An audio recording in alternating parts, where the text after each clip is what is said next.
ప్రేక్షకులందరికీ నమస్కారం. ఈరోజు మన స్టూడియోలో ప్రముఖ ఆధ్యాత్మికవేత్త, ఆస్ట్రోన్యూమరాలజిస్ట్ శ్రీమతి జయప్రద గారు ఉన్నారు. మేడంతో మాట్లాడేద్దాం. మేడం నమస్తే. మేడం నమస్తే అమ్మా. శ్రీమాత్రే నమః. మేడం, ఉగాది ఎంతో ప్రాముఖ్యత కలిగిన పండుగ. సాధారణంగా ఉగాది అనగానే ఆ రోజు మార్నింగ్ లేస్తారు, నీట్గా రెడీ అవుతారు, ఉగాది పచ్చడి తింటారు, గుడికి వెళ్తారు. ఇది కాకుండా అసలు ఉగాది రోజు పూజా విధానం ఎలా ఉండాలి, అసలు ఆ రోజు మనం తెలుగు వాళ్ళందరూ కూడా ఆచరించాల్సిన పద్ధతులు ఏంటి, చేయాల్సిన పనులు, చేయకూడని పనులు మీ మాటల్లో వివరించండి. తప్పకుండా. మనకి ఉగాది అంటే పచ్చడి తినడము ఏదో హాలిడేలా చేస్తారు ఇవాళ రోజున. ఉగాది అంటే ఒకప్పుడు ఉగాది అంటే కాస్త ఆడపిల్లలు ఇంట్లో ఉంటే పట్టుపావడలు వేసుకొని చక్కగా వాళ్ళు పువ్వులు పెట్టుకొని అలంకరణలు వేసుకొని కాస్త వాకిట్లో ముగ్గులు వేసి అందమైనది కొత్త సంవత్సరాది శుభాకాంక్షలు చెప్పుకుంటూ అందరూ కలిసి ఒక దగ్గర కూర్చుని భజన బృందంలా ఏర్పడి ఆ రోజు పొద్దున్నంతా అన్ని కార్యక్రమాలు అందరూ కలిసి కుటుంబంలో ఉన్న సభ్యులందరూ మంచి మంచి వంటకాలు చేసుకొని, అంటే షడ్రుచులు ఆ రోజు పులిహోర, పాయసం, పంచభాక్ష పరమాణాలు అంటారు కదా, అవన్నీ దద్దోజనం, ఇవన్నీ చక్కగా అన్ని పదార్థాలు వండి అందరూ ఇంట్లో ఉన్న వాళ్ళందరూ కలిసి పట్టు వస్త్రాలు కట్టుకొని చక్కగా కూర్చొని, అంటే మగవాళ్ళైతే లాల్చీలు అలాంటివి వేసుకోవడం, ఆడవాళ్ళేమో అన్ని పట్టు చీరలు కట్టుకొని చక్కగా వంట చేసి అమ్మవారికి కులదేవత ఎవరైతే వాళ్ళ ఇళ్ళలో వాళ్ళకి ఉన్న కులదేవతలు ఎవరున్నా కులదేవత నైవేద్యం పెట్టి వస్త్రాలు సమర్పించేవాడికి వీళ్ళు కలిసి అందరూ భోజనం చేస్తారు. ఇది ఒక పద్ధతి. కొన్ని ఇళ్లలో ఏంటంటే శ్రీరామనవమి చేస్తారు వేడుకగా. ఆ రోజే వసంత నవరాత్రులు ప్రారంభం అప్పటి నుంచి స్టార్ట్ అవుతాయి. అక్కడి నుంచి శ్రీరాముల వారికి పూజా పునస్కారాలు అనుకుంటూ అక్కడి నుంచి వసంత నవరాత్రులు ప్రారంభం చేసి కొంతమంది ఇళ్లలో పొద్దున్న త్రికాల పూజలు ఉంటాయి. పొద్దున్న, మధ్యాహ్నం, రాత్రి. మనం దసరా నవరాత్రుల్లో అమ్మవారికి పాడ్యం రోజు ఎలా అయితే అలంకరణ చేసి పొద్దున్న ఒక అలంకరణ అష్టోత్తరం పూజ, మధ్యాహ్నం ఒక అలంకరణ అష్టోత్తరం పూజ, రాత్రి ఒక అలంకరణ అష్టోత్తరం పూజ చేస్తాము. అలాగే ఈ ఉగాది రోజుకున్న అమ్మవారి వసంత నవరాత్రులు ఎవరైతే చేస్తారో వాళ్ళకున్న ఇలా అలంకరణలు చేసి పూజలు చేస్తారు అమ్మవారికి.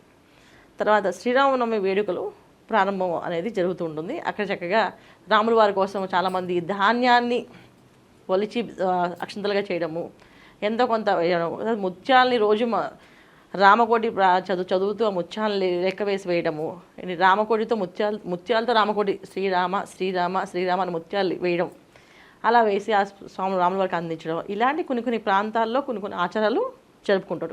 కొంతమంది ఇళ్లలో రాముల వారిని బాగా ప్రేమించేవాళ్ళు, ఎక్కువగా పూజించేవాళ్ళు, ఎక్కువగా ఆయన అడుగు జడుగులో నడవాలనుకునే వాళ్ళు ఇళ్లలో ఏంటంటే ఆ రోజు మొత్తం అంతా రామకోటి రాస్తారు. ఉగాది రోజున ఎంతవరకు అయితే అంతవరకు రాత్రి దాకా ఉదయం ఎప్పుడైతే పూజ ప్రారంభం అన్నీ అయిపోతాయో అక్కడి నుంచి ఉపవాసం ఉండి రాత్రి దాకా రాస్తారు మొత్తం రామకోటి. అలా రాసే వాళ్ళు కూడా ఈ ఉగాది రోజున ప్రారంభం చేస్తే అది వాళ్ళకి అంటే ఉగాది ఇప్పుడు సంవత్సరాది మనం ఏ పని చేస్తే ఆ సంవత్సరం అంతా అదే మంచి పనులు చేస్తామని చెప్పి అనే ఉద్దేశంతో కొంతమంది భక్తి మార్గంలో ఎక్కువగా భజన, తర్వాత పూజలు, తర్వాత వ్రతాలు, పిల్లలందరినీ పిలవడము, ఇంటికి పిలవడము, భోజనాలు, కార్యక్రమాలు. కొంతమంది ఏంటంటే చాలా ఆనందంగా సంతోషంగా ఆ రోజు ఎవరిని తిట్టకుండా ఎవరిని విసుకోకుండా నవ్వుతూ ఉండాలని డిసైడ్ అయ్యి ఆ రోజంతా ఇవాళ నన్ను ఎవరు ఏమి మాట్లాడించకండి, నేను నవ్వుతూ ఉందాం అనుకుంటున్నా ఇవాళంతా ఈ సంవత్సరంతో అలా ఉండాలని చెప్పేసి అని ఇలాగ ఉండం. ఇలా కొన్ని వాళ్ళే నియమాలు పెట్టుకొని ఈ ఉగాది రోజు ఇలా ఉండేవాళ్ళు. ఇవాళ ఉగాది అంటే ఒక హాలిడే కింద తీసేసుకుంటున్నారు. పొద్దున్న లేట్గా లేవడము, ఎప్పుడో లేచి ఎప్పుడో స్నానం చేసి కుదిరినప్పుడు గుడికి వెళ్ళడము, సాయంత్రం గుడికి వెళ్ళడం కాదు. ఉగాది రోజు చేయాల్సిన నియమం ఏంటంటే మనము ఈ సంవత్సరం అంతా కొన్ని విషయాలను వదులుకుంటే కొన్ని విషయాలు మనకు కలిసి వస్తాయి. అంటే ఈ కష్టాన్ని మనం రావద్దు అంటే ఇప్పుడు చాలామంది కాశీ వెళ్ళేది వస్తువులు వదిలేస్తుంటారు. అలా ఉగాది రోజున ఒక నిర్ణయం తీసుకోవాలి. ఈ సంవత్సరం అంతా నేను అధికంగా మాట్లాడను, లేకపోతే మౌనంగా ఉంటానో ఒక నిర్ణయం తీసుకుంటే వాళ్ళకి బాగా కలిసి వస్తుంది. ఎందుకంటే పూర్వము జాతకాలు పరిశీలనలు అనేవి ఉండేవి కాదు. ఉగాది రోజు వాళ్ళు ఏవైతే కార్యక్రమం మైండ్లో స్మరణకు వచ్చిందో, ఉగాది పచ్చడి తినగానే ఆ స్మరణకి ఏదైతే వస్తుందో ఆ స్మరణని వాళ్ళు ఫాలో అయితే ఖచ్చితంగా వాళ్ళకి మంచి ఫలితాలే ఉంటాయని చెప్పి పెద్దవాళ్ళు చెప్పారు కూడా. దాన్ని చాలామంది ఆచరించేవాళ్ళు, ఇవాళకి అలా ఆచరించే వాళ్ళు ఉంటారు. ఈ సంవత్సరం అంతా నేను పాలు మానేస్తాను అని చెప్పి చెప్తారు ఇంట్లో. సో పాలతో పదార్థాలు తినరు, పాలు తాకుండా ఉంటారు. సో దానివల్ల ఏంటంటే ఏదైనా వచ్చే కష్టాన్ని ఈ పాలు వదిలేం కనుక మేము సో అది కాస్త మనకి సుఖంగా మారే అవకాశం ఉంటుంది, ఒకవేళ కష్టాన్ని అనుభవించే శక్తి మనకు వచ్చే అవకాశం ఉంటుంది అని చెప్పి ఇలా లెక్క. ఇలా కొంతమంది ఈ నియమాలతో చేస్తుంటారు. ఇది ఉగాది రోజు సంవత్సరాది నిర్ణయాలు తీసుకుంటే ఆ సంవత్సరం వరకు ఆ కట్టుబడి ఆ నిర్ణయాలతో ఉండం. విద్యార్థులు బాగా చదువుకోవాలని అయితే అందరూ కలిసి ఇంట్లో ఏంటంటే చక్కగా లక్ష్మీ అమ్మవారిని, విష్ణుని ఆరాధించాలి ఈ ఉగాది రోజున. చక్కగా ఆరాధించి ఈ సంవత్సరం అంతా మంచి ఫలితాలే, మంచి ఆలోచనలతో మేము ఉంటాము, మంచి ఫలితాలే మాకు ఇవ్వని దేవుని ఇప్పుడు ఎప్పుడైనా సరే భగవంతుడు ఎలా ఉండాలంటే, మనం ఎలా ఉండాలంటే మన ఇంట్లో మన పిల్లలు మనకు ఎలా ఉండాలి మనం అనుకుంటున్నామో భగవంతుడికి మనం అలా ఉండాలి. అంటే మన ఇంట్లో 2 పిల్లలు ఉన్నారు. ఒక అబ్బాయి వచ్చి, నాన్నగారండి నేను ఇవి చదివానండి, నాకు ఇన్ని మార్కులు వచ్చాయండి, నేను చేశానండి, ఇవన్నీ మీకు సంతోషంగా అనిపించిందండి, ఓకేనా అండి అని అడిగితే ఎంత బాగుంటుంది. ఒకరు వచ్చి, నువ్వే కదా మా నాన్నవి, నువ్వు చేయకపోతే ఎవరు చేస్తాడు, చేయాలి కదా, నేను చదవలేదు రాలేదు మార్కులు, నువ్వే వచ్చి టీచర్తో మాట్లాడి క్లాస్లో నన్ను ఏమర్థం చెప్పు, లేదా ప్రోగ్రెస్ రిపోర్ట్ మీద సంతకం పెట్టు అని అడిగామనుకో, ఎలా ఉంటుంది వాళ్ళ మీద ఒపీనియన్? మనకి వీడి మీద ఎక్కువ ప్రేమ ఉంటుందా, వీడి మీద ఎక్కువ ప్రేమ ఉంటుందా? మామూలుగా నువ్వు చెప్పు. సున్నితంగానే అడగాలి. ఎవరి మీద ఎక్కువ ప్రేమ ఉంటుంది? ఎవరి మీద ఎక్కువ ప్రేమ ఉంటుంది అంటే మర్యాదగా వచ్చి మాట్లాడే వాళ్ళ మీద ఎక్కువ ప్రేమ ఉంటుందా? ఏమీ కోరుకోకుండా మీరు నాకు ఏమి ఇవ్వట్లేదు నాన్నగారు అని అనే వాళ్ళ మీద ప్రేమ ఎక్కువ ఉంటుందా? నాకు మీరు అన్నీ ఇవ్వాల్సిందే అనే వాళ్ళ మీద ప్రేమ ఎక్కువ ఉంటుందా? మర్యాదగా సున్నితంగా ఎవరైతే డీల్ చేస్తారో వాళ్ళ మీద ఎక్కువ ఉంటుంది. అయితే ధర్మం ఏంటి? కొడుకులు మంచివాడో చెడ్డవాడో వాళ్ళని పోషించాలి, అది ధర్మం. కానీ మనసుకి తను నచ్చిన ఆనందం ఏంటి? ప్రయోజకుడై మన ₹1 కూడా ఆలోచించకుండా ఎప్పుడూ గౌరవాన్ని ఇస్తూ, ఎప్పుడూ గౌరవంగానే మాట్లాడుతూ, ఎప్పుడు నాకు ఇది కావాలని అడగకుండా, నోరు తెచ్చుకుండా కూడా మన మీద ఇష్టం కదా. సో భగవంతుడి దగ్గర మనం అలా ఉండాలి. అప్పుడు భగవంతుడు మనం అంటే ఇష్టపడతాం. అంటే ఏంటి, నాకు కష్టాలు వద్దు భగవంతుడు అనకూడదు.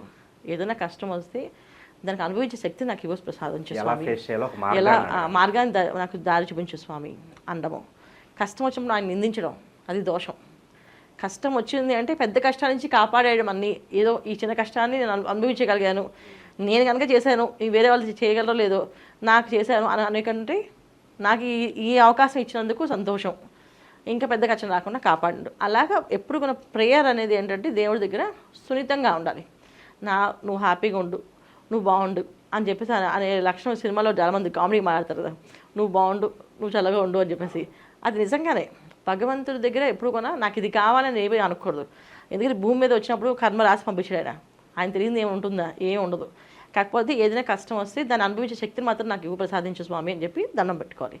అలా ఉగాది రోజున కుటుంబం అంతా ఇంటిల్లి బాది చక్కగా కూర్చొని అందరూ కూడా దేవుడి దగ్గర దీపం ధూపం నైవేద్యం పెట్టాలి. కలిగిన వాళ్ళు తోచిన నైవేద్యం పెట్టి పూజ చేసుకోవాలి. ఏ పూజ చేయాలి? లక్ష్మీ అష్టోత్తరం, విష్ణు అష్టోత్తరం. ఎందుకంటే ఎప్పటికైనా కావాల్సిన ధనం మనకి. ఏ విషయంలో ఏ టైంలో అయినా ఏదైనా సరే మనకి కావాల్సింది బుద్ధి. అంటే ఇక్కడ ఈ పని చేయొచ్చు చేయకూడదు అనేది మన బుద్ధి. ఆ బుద్ధిని ప్రచోదనం చేసేది విష్ణుమూర్తి. సో ఆ విష్ణువుని ఎక్కువ ఆరాధిస్తే సమయానికి ఏ పని చేయాలన్నా ఇది వస్తుంది, స్మరణకు వస్తుంది. శివపార్వతులకు కలవచ్చు. అదే విష్ణు లక్ష్మి అంటే అన్న శివపార్వతులను శివపార్వతం కలవచ్చు. ఇద్దరు కూడా నా దృష్టిలో ఇద్దరు ఒకటే. విష్ణు ఆరాధన శివారాధన ఒకటే. దైవారాధన ఇంపార్టెంట్. సో దైవారాధన చేయడం అనేది ముఖ్యం. శివుడు ఇష్టం అంటే శివ అభిషేకం, రుద్రాభిషేకం చేయించుకోండి శుభ్రంగా. రుద్రాభిషేకం చేయించి చక్కగా అమ్మవారికి చేసుకోవచ్చు. లలిత పారాయణ పెట్టించుకుంటారు ఆ రోజున. ఎందుకంటే వసంత నవరాత్రులు అమ్మవార్లు కదా. చాలామంది ఉగాది రోజున 10 మంది ఇంటికి రావాలి, 10 మంది ఆశీర్వాదాలు కావాలనుకుని పెద్దవాళ్ళందరినీ మొత్తం ఇంటిల్లు 10ని స్నేహితుల్ని బంధువుల్ని పిలిచి లలిత సహస్రనామ పారాయణ కానీ ఇలా భజన కానీ చేపిస్తారు. దీనివల్ల ఏంటంటే మంచి శుభ ఫలితాలు. ఆ సంవత్సరం అంతా ఇలాగే ఆనందంతో 10 మంది మన ఇంటికి వచ్చి నవ్వుతూ ఆనందంగా వెళ్తే మళ్ళీ ఆ సంవత్సరం అంతా ఆనందంగా గడుపుతామని చెప్పి ఉద్దేశంతో చేపిస్తాం. ఇలా చేసుకోవచ్చు. ఇది ఉగాది రోజు చేయాల్సిన కార్యక్రమాలు ఇవి. ఉగాది పచ్చడి అందరూ కూడా దాన్ని వద్దు చీచా అని అనకుండా దేవుడి దండం పెట్టుకొని 1 స్పూన్ నోట్లలో వేసుకోవాలి. వేసుకున్నాక దాన్ని అదే ఎలా ఉందో దాన్ని దర్శించాలి వాళ్ళు. అంటే ఏంటి, చేదొచ్చిందా, తీపి వచ్చిందా, కారం వచ్చిందా, పుల్లగా అంటే పులుపు వచ్చిందా, ఉప్పుగా అనిపించిందా. ఇప్పుడు మీరు ఫ్లేవర్స్ చెప్తున్నారు కాబట్టి మనకు అధికంగా ఏ ఫ్లేవర్ అయితే తగులుతుందో ఆ సంవత్సరం అంతా మనకు అలాగే ఉంటుంది అంటారు. ఎంతవరకు నిజం మేడం? 100% అది నిజం. పూర్వం పంచాంగ శ్రవణం వినే ముందే ఇది వినేసి ఇది తిన్నాకే అమ్మో ఈసారి పంచాంగ శ్రవణం కూడా వినేదో నాకు ఇలా వచ్చిందని చెప్పేసి అసలు పంచాంగ శ్రవణం వినడానికి గుడికి వెళ్ళాలి. గుడిలో సాయంత్రం 4 గంటలకు చెప్పేవాళ్ళు పూర్వం. ఇప్పుడైతే మనకి మీడియాలో చెప్పేస్తున్నారు. కానీ అప్పుడు గుడిలో సాయంత్రం 4 గంటలకి ఈ పంచాంగ శ్రవణం అనేది ఉండేది. పొద్దున్న 11 గంటలకి లేదా మధ్యాహ్నం సాయంత్రం 4 గంటలకి. కొన్ని గుళ్ళల్లో 11 చెప్పేవాళ్ళు. కొన్ని గుళ్ళల్లో సాయంకాలం 4 గంటలకి చెప్పేవాళ్ళు. 4 గంటలకి చెప్పడం వల్ల ఏమవుతుంది, సాయంత్రం దాకా కాస్త వినొచ్చు, పొద్దున పడితే వంటలు హడావడి అని చెప్పేసి ఇలా ఈ పంచాంగ శ్రవణాన్ని విని ఏమవుతుందో తెలుసు. దానికి ముందే ఈ నోట్లో వేసుకోగానే పచ్చడి కారం వచ్చిందా, కాస్త ఈ సంవత్సరం నువ్వు కోపాన్ని అధికంగా తెచ్చుకోకుండా జాగ్రత్తగా ఉండమని.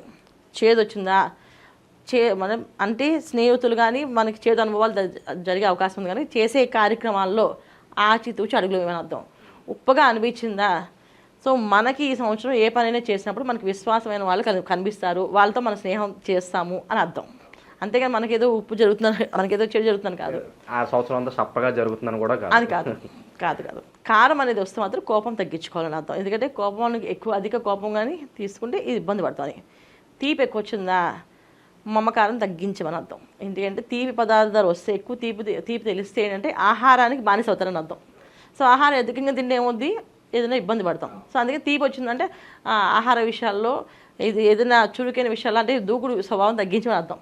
సో జనరల్గా ఏంటంటే మోసపోవడానికి, మాయలో పడడానికి అవకాశం తీపి పదార్థం. అది తిన్నామంటే మనకి జనరల్గా మోసపోయే అవకాశం ఉందని అర్థం. సో అందుకని జాగ్రత్తగా ఉండమని. ప్రతి దానికి ఒక్కొక్క దానికి ఒక అర్థం ఉంది. అయితే ఈ అర్థాలన్నీ ఏంటంటే పెద్దవాళ్ళు మనకి ఇవి ఇలాగ చెప్పారు. సో ఇవి శాస్త్రాలు ఉన్నాయా, శాస్త్రంలో విధానం ఉందా అంటే మనకు తెలియదు ఈ విషయం. పెద్దలు చెప్పిన విషయాన్ని ఇప్పుడు కాక మనం ఫాలో అవ్వాల్సిన ఆచరిస్తాం. ఇదే ఆ విషయం నేను మీకు చెప్పాను. సో ఉగాది పూజా విధానం ఎలా ఉండాలో మీ మాటలో చాలా అద్భుతంగా వివరించారు. మీకు కూడా ఉగాది శుభాకాంక్షలు మేడం. ధన్యవాదాలు. నమస్తే అమ్మ. శ్రీమాత్రే నమః.